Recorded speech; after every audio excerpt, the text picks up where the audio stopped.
Kwenye taarifa tanzia ni kwamba watu 7 wamefariki kufuatia ajali mbaya ya barabarani kwenye barabara kuu ya Mombasa Nairobi karibu na eneo la Miasenyi katika kaunti ndogo ya Voi, kaunti ya Taita Taveta.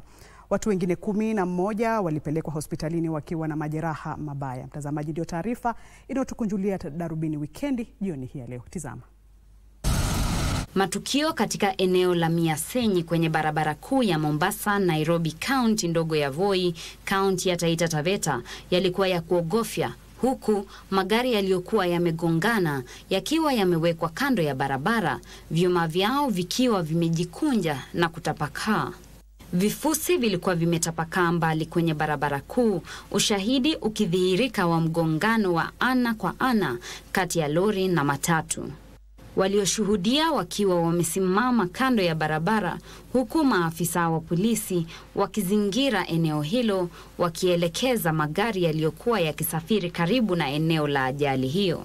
Msimu kama huu watu wengi sana wanachukua nafasi ya kusafiri, na watu wote wanaoelekea Mombasa kwa sherehe wanapita katika mji wa Voi. Waathiriwa 7 walifariki papo hapo, huku waliojeruhiwa wakipelekwa katika hospitali ya matibabu maalum ya Moi mjini Voi pamoja na vituo vingine vya afya vilivyo eneo hilo. We received 11 casualties in our hospital. We had 7 fatalities. 4 of them were male and 3 were female, unidentified right now. They are in the morgue.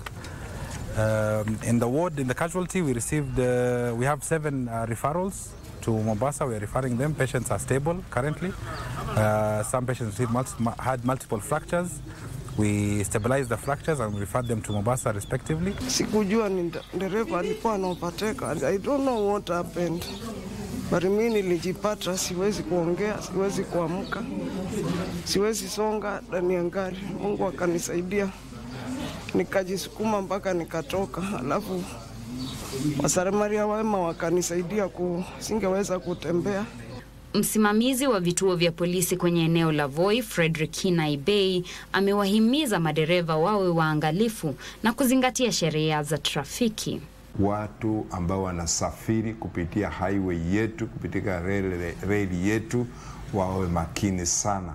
Hasa watu ambao wanaendesha magari, wanaendesha pikipiki. Hii ni barabara ambayo ni single, si dual. Kwa hivyo kuna kupitana kwa magari. Naomba madereva wakuwe waangalifu. Maafisa wetu wa trafiki watakuwa barabara kushika doria kila wakati. Maafisa wa usalama wamesema uchunguzi kuhusiana na kilichosababisha ajali hiyo unaendelea.